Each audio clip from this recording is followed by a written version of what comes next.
Under the golden lights of the concert hall, people waited in silence, holding their breath as if something holy was about to happen. The air was thick with excitement, and every eye was fixed on the grand piano placed at the center of the stage. It was no ordinary night, and the man they had come to see was no ordinary musician. His name was Adrian Keller, a pianist whose fame stretched across continents.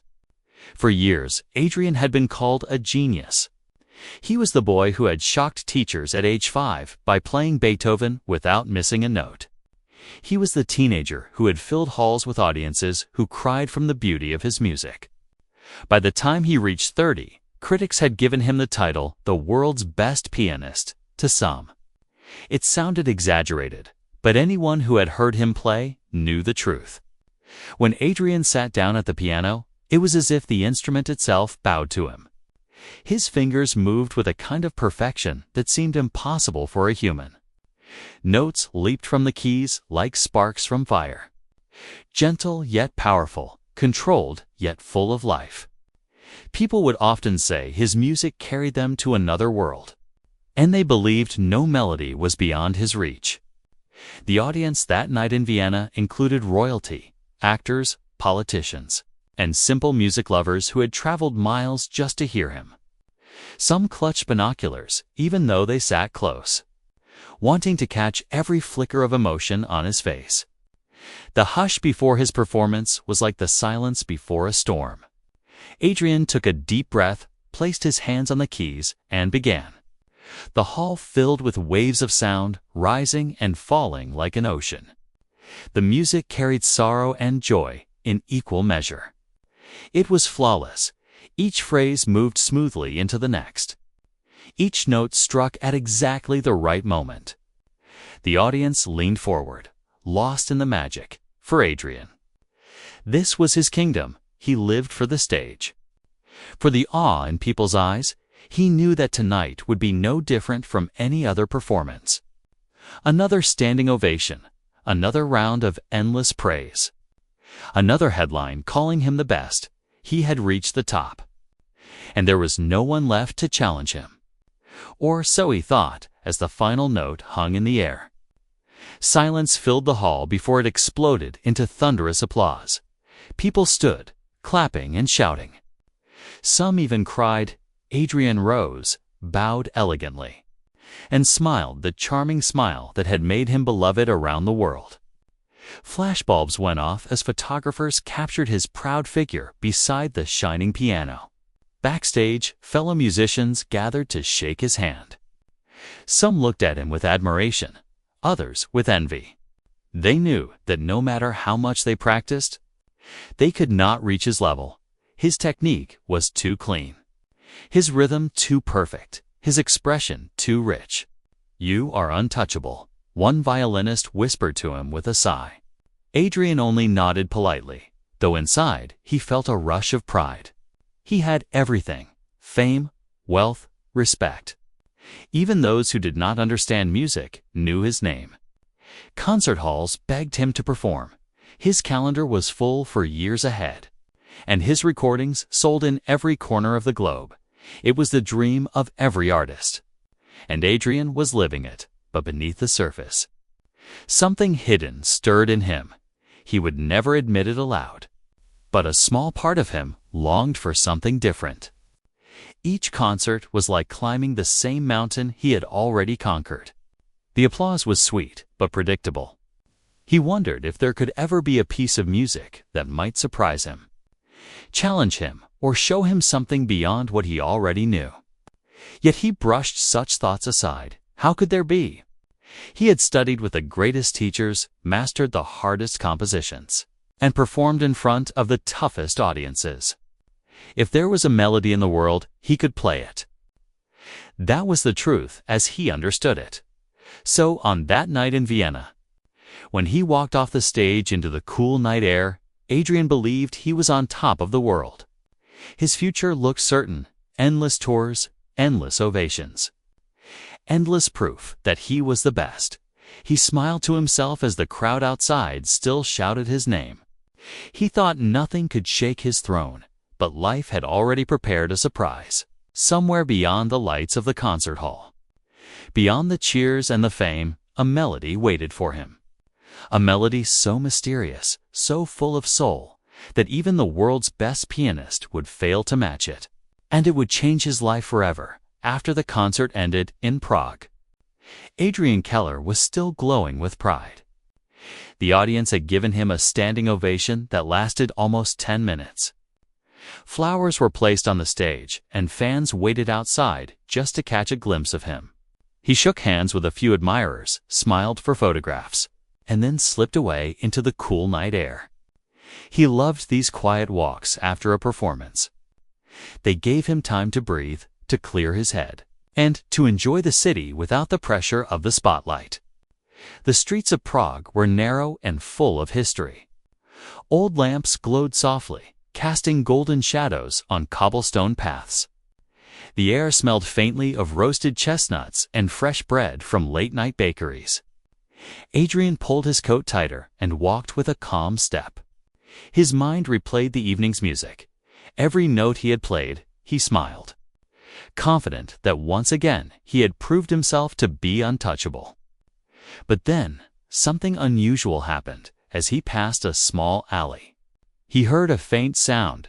It was distant, almost hidden under the noise of the city at first. He thought it was a trick of his imagination, a leftover echo from the concert hall. Yet, as he paused, the sound grew clearer. It was music, soft and trembling. Played on a piano that sounded old and worn. Adrian stopped, curious. Who would be playing at such an hour, in such a place? His concerts were in grand halls with perfect instruments. This sound came from an upright piano that seemed barely holding itself together.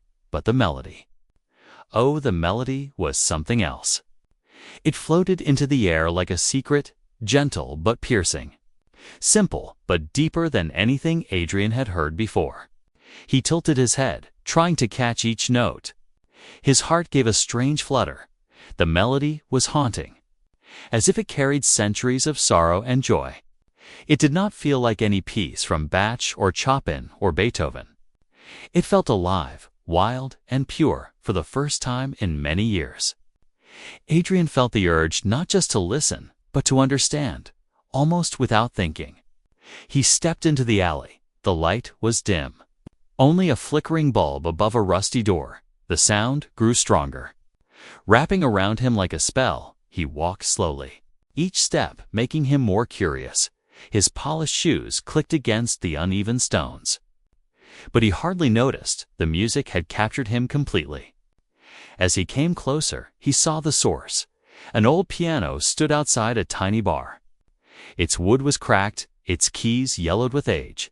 Yet, from this battered instrument came a melody so powerful that even the broken notes seemed perfect. Sitting at the piano was an elderly man. Thin and hunched, his head bowed, his fingers, though bony, danced across the keys with surprising grace. A few late-night wanderers had gathered, standing quietly. None of them spoke. They listened as if they were witnessing something sacred.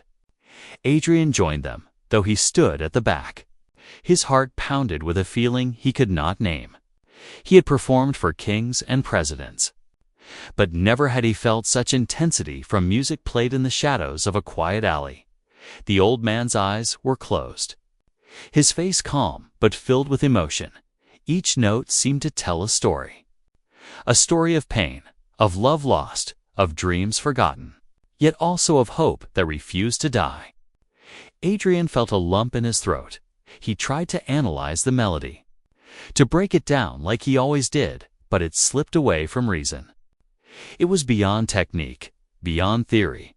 It was human. For a long moment, Adrian forgot who he was. He was no longer the world's best pianist. He was just another listener, humbled and spellbound. The thought both frightened and excited him. How could such power come from a man unknown, playing on a piano that should have been thrown away years ago? When the melody ended, silence fell. The small crowd remained still, as if waking from a dream. Then slowly, some clapped. Others wiped tears from their eyes. Adrian stood frozen, his mind racing. He knew one thing for certain: he had to know more. He had to meet the man behind this mysterious music. He took a step forward, his shoes echoing in the narrow alley. His heart beat faster with every movement. The great Adrian Keller, the man who had mastered every note ever written, was about to face a melody he could not explain. He didn't know it yet. But this moment was the beginning of his greatest challenge. The night in Prague would mark the start of a journey that would shake everything he believed about music. And about himself, Adrian stood at the edge of the alley. His breath caught in his chest. The music had ended. But its echo lived on inside him. His fingers twitched as if begging to play the notes. But he knew he couldn't. Not yet. He stepped closer, drawn to the old piano and the man who had just played something more beautiful than any masterpiece he had ever studied. The man was seated on a worn wooden stool. His back bent but steady, his hair was silver, his skin wrinkled. But his hands still rested gently on the keys as if they were part of him. The piano itself looked like it had been rescued from a junkyard. Its wood was scratched, one leg was braced with a block of stone, and a few keys were chipped, yet the sound that had come from it was unforgettable. Adrian looked closer at the man's face, and then he noticed something strange. The man's eyes, though open, were cloudy. They did not focus on anything. They were blind. Adrian froze. His mind struggled to understand. A blind man playing a broken piano in a hidden alley had just created music that the world's best pianist could not even dream of matching. The crowd around them began to whisper softly. Some shook their heads in disbelief. Others simply stood with tears in their eyes. A young woman pressed her hand to her chest as if trying to hold back her emotions. To them, this old blind man was no ordinary musician. He was something else, something unexplainable. Adrian felt a heat rise inside him, a mix of awe and jealousy. He had played for the finest halls, with instruments worth fortunes, and yet here was a man, nameless and hidden, who had outshone him with nothing but soul. For the first time in his career, Adrian felt small. He had always been the master, the genius, the one others bowed to. But now, in this dark alley, he was just a student before a teacher he had never asked for. The blind man lifted his fingers once more and began to play again. The melody returned, soft at first, then swelling with emotion. Each note seemed to come not from the piano, but from deep within the man's soul. Adrian's eyes stung. He wanted to step forward, to ask questions, but he could not move. The music held him captive. This time, Adrian listened not as a performer, but as a human. He heard loneliness in the notes, the sound of nights spent in darkness. But he heard joy too, fragile but shining like a small flame that refuses to die. He heard life itself, all of its pain and beauty carried in a single stream of sound. When the melody ended again, silence fell heavier than before. No one clapped, no one dared to break the spell. The old man simply rested his hands on the keys, his face calm. He did not ask for applause, nor did he expect it. For him, music was not about recognition, it was about truth. Adrian finally stepped forward, his voice low and careful. "What is this melody?" he asked. His words trembled more than he wanted. The man tilted his head, as if listening to the shape of Adrian's voice, and then smiled gently. "It has no name," he said. "It was given to me long ago. I play it as it lives in me." Adrian felt a chill. No name, no sheet music, no composer's mark. It was a melody that could not be captured on paper, a melody that existed only through the one who carried it. He swallowed hard, his pride fighting with his wonder. He wanted to believe he could play it, that he could master it as he had mastered everything else. But deep down, he knew this was not music for skill alone. It was music born from scars. The blind man turned his face toward Adrian as if he could see him, though Adrian knew he could not. "You are the pianist from the hall tonight," the old man said softly. "I heard your sound carried in the air. Strong, beautiful, perfect." Adrian blinked, surprised. "You knew?" The man smiled faintly. One does not need eyes to hear greatness. The words hit Adrian like both a compliment and a wound. The greatest pianist alive, praised by a blind man who had just proven that greatness was not enough. He felt his throat tighten, his heart pounding. The crowd began to drift away, but Adrian stayed rooted to the ground, staring at the blind man as if facing a mystery too large to solve. In that moment, he realized something he had never allowed himself to think before. Perhaps perfection was not the same as truth. Perhaps the world's best pianist was not the one who could play every note without error, but the one who could make people feel with nothing more than a broken piano and a lifetime of unspoken stories. And so, on that quiet night in a Prague alley, Adrian Keller, the man who had conquered the world, stood, humbled before a blind pianist whose melody had no name and whose music no perfection could ever touch. Adrian Keller stood silently in front of the blind man, his heart still beating to the rhythm of the melody he had just heard.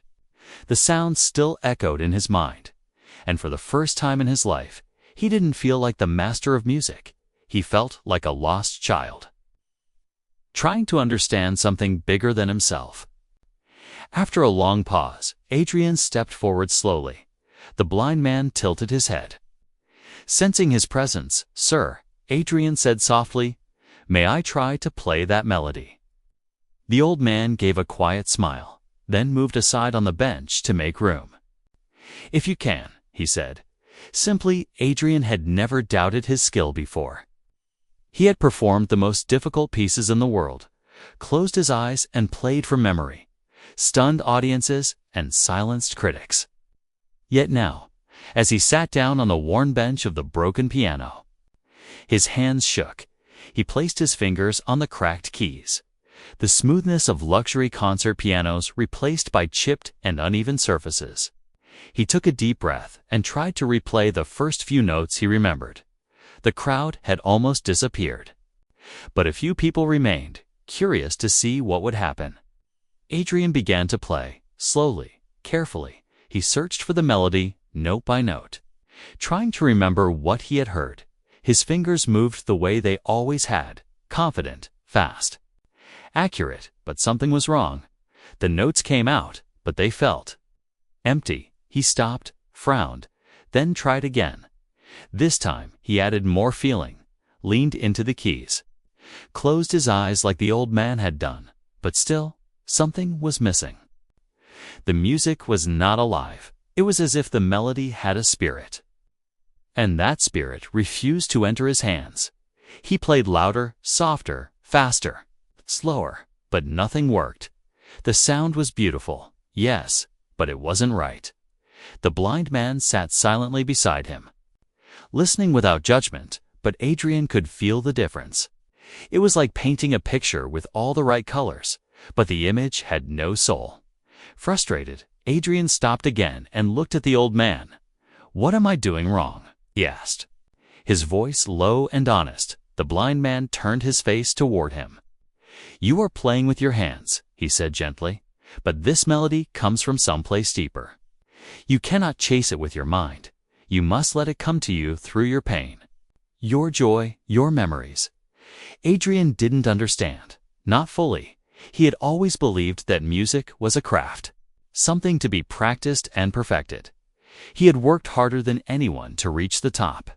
He had trained for years, practiced for hours every day, learned every rule and every trick, but this melody didn't follow rules. It flowed like water from an unseen river, and Adrian couldn't find where it began. He tried one more time, putting all his energy into the keys, trying to force the melody to reveal itself. But again, it fell flat. The blind man gently reached over and placed his hand on Adrian's, stopping him. "You're not ready," he said quietly. Not as an insult, but as a simple truth. Adrian sat still, frozen. The weight of those words pressed down on him like a mountain. He, the world's best pianist, was not ready for this simple, nameless tune. People began to walk away, the moment passing like a wave. Some looked surprised, others confused. How could Adrian fail at something like this? But Adrian didn't care what they thought. He only cared about the strange truth settling in his chest. He had met something greater than himself. He looked at the blind man, who now placed his fingers back on the keys and began to play once more. The melody returned, soft and glowing like a candle in the dark. Adrian listened, not as a musician now, but as a student. Each note seemed to come from a place of deep emotion, as if the man's entire life was being poured into the piano. Adrian felt something stir in him, a sadness he had buried long ago. A memory of his mother's voice when she used to hum him to sleep, the loneliness of hotel rooms, the pressure to always be perfect. For a moment, tears welled up in his eyes, not from failure, but from awakening. He had always been chasing greatness. But perhaps he had been chasing the wrong thing. He rose from the bench, his hands still tingling, and bowed to the old man. "Thank you," he said. With sincerity, the old man gave a small nod, as if he understood. As Adrian walked away that night, the music followed him, not through sound, but through feeling. He had not mastered the melody, but it had touched something inside him that no applause ever could. That night in the alley, Adrian Keller, the man who could play anything, had finally met a song he could not play. And that defeat would become the beginning of his greatest transformation. Adrian couldn't sleep that night. He lay in his hotel bed, staring at the ceiling, replaying every moment again and again. The melody haunted him, not in a scary way, but like a memory you can't forget. It pulled at something inside him, something deeper than skill, deeper than pride. He had faced challenges before. He had performed while sick, played through storms, even continued a concert when the lights went out. But this was different.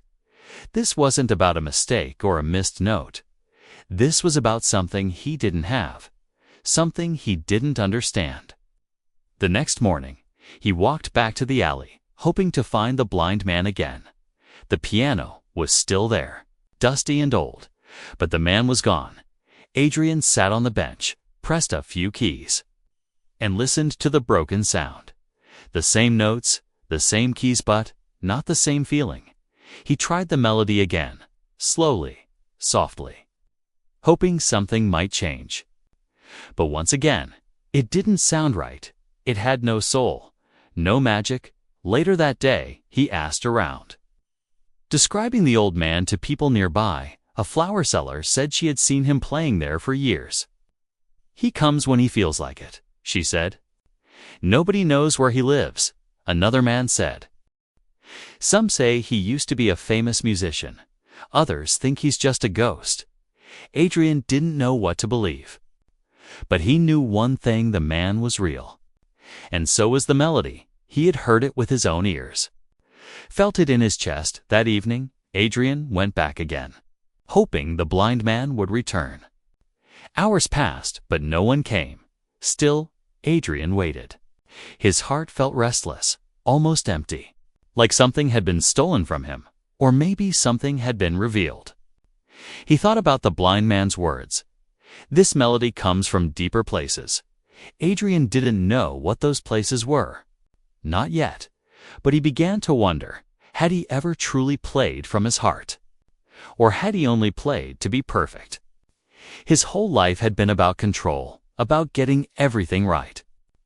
Every mistake was a failure. Every note had to be correct. Even his emotions during performances were carefully trained. He knew how to make people cry, but had he ever really cried through the piano himself? Days passed. Adrian canceled his next few concerts. His manager was confused and angry. "You have a full tour booked," he shouted on the phone. "You can't just disappear." But Adrian didn't explain. He simply said, "I need time." He kept returning to the alley, hoping to hear the melody again. Sometimes he stayed there until midnight. But the blind man never showed up. Still, Adrian kept trying, playing the tune piece by piece, listening to old street musicians nearby, trying to learn from their sound. One night, a little boy came and stood next to him while he was playing. The boy listened for a few minutes, then said, "You're not playing it right." Adrian was surprised. "You've heard this song before?" The boy nodded. "My grandpa used to play it. He said it was taught to him by someone who learned it in the war." Adrian's eyes widened. "Where is your grandpa now?" The boy shrugged. "He died years ago, that night." Adrian realized something important. The melody was not just a song. It was a story passed down through people. Through pain, through time, it didn't belong to anyone. And yet it lived in those who had suffered, those who had loved deeply, those who had lost. He began to understand why he couldn't play it. He had spent his whole life avoiding mistakes. Hiding his pain, he had become perfect but not real. Adrian sat at the piano again and tried something different. He didn't think about the right notes. He didn't worry about his hand position or his posture. He just closed his eyes and thought about his mother's soft voice, his father's silence, the loneliness of hotel rooms, the pressure to always smile when he felt tired inside. And then his fingers moved. Not to impress, not to win, but to release. The melody came out, still not perfect. But it had something new, something closer to truth. It was raw, a little shaky, but for the first time, it felt real. A man walking by stopped and listened. Then another. Soon a small crowd gathered again, just like before, but this time, Adrian wasn't performing for them. He was playing for himself. When he stopped, no one clapped, but a woman whispered. That was beautiful. Adrian looked up, his hands trembling slightly. He knew then that he was changing. Something inside him had cracked open, letting the music flow in a way it never had before. He still couldn't match the blind man's melody, not yet, but he was beginning to understand why. And understanding, he realized, was the first step toward something greater than perfection. It was the first step toward truth. The next time Adrian saw the blind man, it was raining. The alley was quiet, the streets wet and shiny like mirrors. The old piano stood there as always, now covered in small drops of water. And the man was there too, seated just like before, playing the same nameless melody that had changed Adrian's life. Adrian stood in the rain without an umbrella. Not caring that his clothes were getting soaked, he didn't want to interrupt. The sound of the melody mixed with the soft falling rain, creating a moment that felt almost unreal. When the music stopped, the blind man turned his head slightly. "You came back," he said, smiling without opening his eyes. "Yes," Adrian replied, stepping forward. "I've been waiting to see you again." The man nodded slowly. "You've been listening." Adrian sat beside him on the wooden bench, water dripping from his coat. "I've tried playing it," he said. "Every day, over and over, but I still can't get it right." The blind man touched the piano keys gently. "Because it's not a piece you learn with your fingers," he said. "It's a piece you learn with your heart." Adrian stayed quiet. Listening carefully, the man continued. "This melody was not written, it was shared. Passed down by people who lived hard lives. It came from pain, from waiting, from losing someone and never getting them back. You can't read it from paper. You can only feel it if you've lived something like it." Adrian looked down at the keys, his voice soft. "I've always believed music was about beauty, about control, about being perfect." The blind man shook his head. "Music is about being honest. Perfection hides things, but honesty shows them. Even the broken notes matter if they carry truth." Adrian felt those words settle deep in his chest. He thought about all the years he had spent trying to be flawless, always performing like a machine, always afraid to show weakness. He had forgotten that music wasn't just sound, it was emotion. It was memory. It was life itself. The man began to play again. But this time, he spoke as he played. "I learned this melody from a soldier who came home with no family left. He learned it from a woman who lost her child in the war. She learned it from an old man who played it to survive his loneliness. It has changed a little each time, because each person added their pain, their love." Their story. Adrian closed his eyes as he listened. And for the first time, he truly felt the weight of the melody. Not just the notes, but the history. The people, the loss, when the music stopped. Adrian looked at him and said, "Will you teach it to me?" The blind man smiled. "I already have," he said. "You just haven't accepted it yet." Adrian was confused. "What do you mean?" "You've been trying to copy the sound, but not the feeling," he replied. "Let go of being perfect. Let the music carry you." Not the other way around. Adrian sat there for a long time. Thinking, that night, he made a decision. He called his manager and said, "Cancel the rest of my tour." The manager was shocked. "Are you serious? These are sold-out shows. People are expecting you." "I know," Adrian replied calmly. "But I need to find something I lost." He left Prague and began to travel, not to big cities or fancy halls, but to small villages, train stations, and quiet corners of the world. He listened to music played on streets, in kitchens, and by old people who had never seen a stage. He met a man who played the violin with just 2 fingers, a woman who sang lullabies passed down from her grandmother, a boy who made melodies with sticks and a tin can. Adrian didn't take pictures or give his name. He just listened. He wrote nothing down. There were no scores, no recordings, only feelings. He played with strangers, cried with them, laughed with them, and slowly, something began to change inside him. He started to feel things he had hidden for years, memories of his childhood. His parents' divorce, the loneliness of hotel rooms, the pressure to always smile, always succeed. He didn't run from those feelings anymore. He played them one day in a quiet town near the mountains. He found a small girl playing a melody similar to the one from the alley. He sat beside her and listened. Her version was simple, even a little clumsy, but it had heart. He asked her where she learned it. She shrugged. "My grandma sang it when she was sad." Adrian smiled. That's the best teacher you could have. He picked up a piano nearby and began to play. Not perfectly, but with truth. He didn't worry about mistakes. He didn't chase the melody. He let it rise from his own story, from his own pain. And in that moment, he felt something shift. The melody finally felt complete. It didn't belong to him, but it had accepted him. He had finally stopped trying to play the notes and started playing the meaning.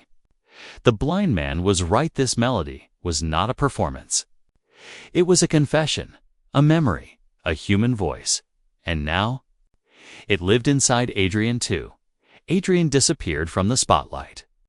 His name slowly faded from newspapers, posters, and concert schedules.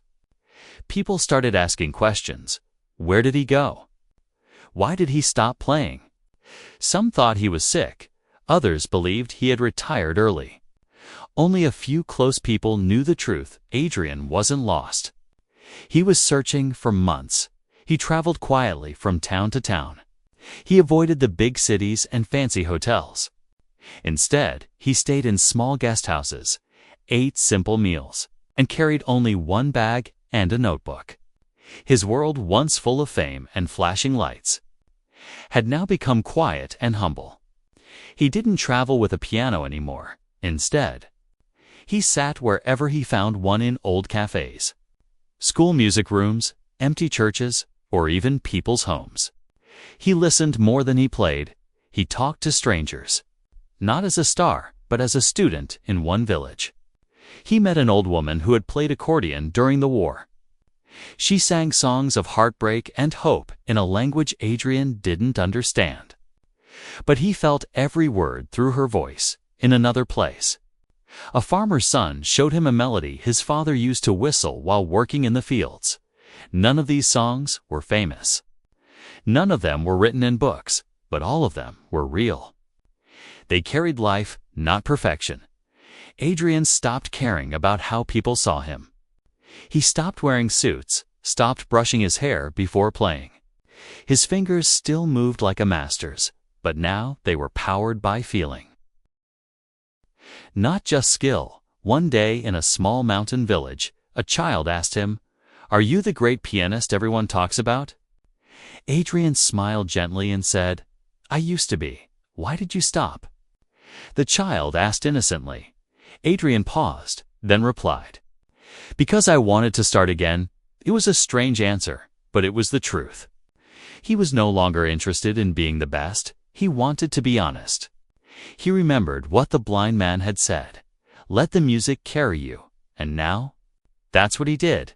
He let every sound, every emotion, every person he met become a part of the melodies he played.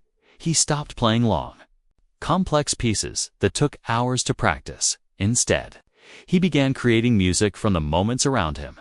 He played the sound of wind through trees, the laughter of a child, the sadness in a widow's eyes. People who heard him in these small places didn't know his name, but they cried, they smiled. They listened like they were hearing their own stories through his hands. Once in a quiet village, a man stood and clapped after Adrian finished playing. "That sounded like the way I feel when I miss my mother," the man said. Adrian nodded.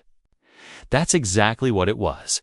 He began to realize that he was learning a new kind of language, not one made of words or notes, but one made of feeling, and slowly, piece by piece, the mysterious melody that once escaped him began to live inside him. It wasn't something he needed to copy anymore. It had become part of his soul. He would sit down to play, and without thinking, the melody would rise, not perfect, not planned, but true. Sometimes it came in soft whispers, other times in powerful waves, and every time it came, it sounded a little different because Adrian was different too. He had stopped chasing applause and started chasing meaning. Word began to spread quietly. Adrian Keller is back. But he's not the same. People who used to pay hundreds to see him perform in golden concert halls now found him sitting in quiet corners, playing to groups of 10 or 20, but those lucky enough to hear him said his music had changed. "It's deeper now," one listener said. "It's not just music anymore, it's a mirror." Adrian didn't care about the opinions anymore. He didn't need trophies or headlines or sold-out tours. He had found something far more valuable, a connection. He understood now that music was never meant to be trapped in perfection. It was meant to breathe, to ache, to heal, and most of all, it was meant to be shared, not owned. He thought often of the blind man and the old piano in that rainy alley. He had tried to find him again, but the man was never there. Maybe he had moved on. Maybe he was never meant to stay, but Adrian didn't need to find him anymore. Because the melody, the one that once humbled him now, lived inside him. He didn't just learn it, he became it, and now, everywhere he went, he passed it on, just like it had been passed to the blind man and the people before him. Not through books, not through recordings, but through feeling, through truth, through life. And in doing so, Adrian Keller, once the world's best pianist, had finally become a true musician months later. Adrian Keller returned to the stage. But this time, everything was different. There was no big announcement. No posters, no press waiting outside. The concert hall was small, tucked between two old buildings in a quiet city. The stage lights were soft, the chairs were simple. And the piano wasn't a grand, shiny one. It was slightly old, with a few scratches, but it was tuned and ready, still. Word had quietly spread that Adrian was playing again, and people came.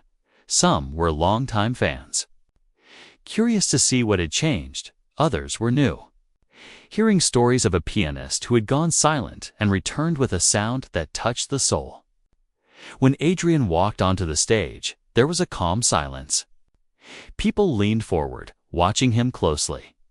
He didn't wear a tuxedo this time, just a plain black shirt and slacks. No rings, no flashy watch, no fancy hairstyle. Just a man and his music. He sat at the piano and rested his fingers gently on the keys. For a moment, he didn't move. He just closed his eyes and breathed. The audience waited patiently, sensing that this was not going to be a normal concert. And then, he played not a famous classical piece, not a song from his past concerts. Instead, it was that same nameless melody, the one he had once failed to play in a dark alley in Prague, but now it came out of him naturally. Like a whisper from his soul. It was quiet at first, like a memory waking up. Then it grew, soft and powerful at the same time. Each note seemed to carry a story, not just from Adrian's life, but from many lives: the sorrow of a mother, the longing of a traveler, the smile of a child. The silence of Losset was all there. The people in the room sat still, many closed their eyes. Some wept silently, not knowing why, but feeling something inside them shift. The melody had no words, but it said everything. It wasn't perfect in a technical way. There were small changes, uneven breaths between phrases, but no one noticed. Because the music was alive, it breathed like a human heart. When the final note faded into the air, the room stayed silent. No one clapped, not because they didn't want to, but because it didn't feel right to break the moment. Then slowly, one by one, people began to rise, not with loud applause, but with quiet respect. Adrian stood, bowed softly, and walked off the stage. No words, no encore. Just silence and truth left behind. After that concert, people talked not about how fast he played, or how brilliant his technique was, but about how his music made them feel. It felt like someone was telling my story, a woman said. I saw memories I had forgotten, said an older man. It didn't sound like he was playing the piano, said a child. It sounded like he was talking to my heart. Adrian never returned to the big concert world the way he once ruled it. He didn't need to. He had found something far more powerful than fame. He continued playing in small places, teaching music not with rules and books, but with feeling. He told young students, "Don't play to impress, play to express." When asked in an interview what changed him, he only said, "A blind man once taught me a melody I couldn't play." He never shared the man's name, never revealed where the melody came from. He called it the teacher I could never surpass. People from around the world began searching for that melody. Some tried to write it down, others tried to record it. But Adrian always smiled and said, "You can't capture it. You can only carry it." And so the melody lived on. Not in books, but in people, in old hands, young hearts, broken voices, and healing souls.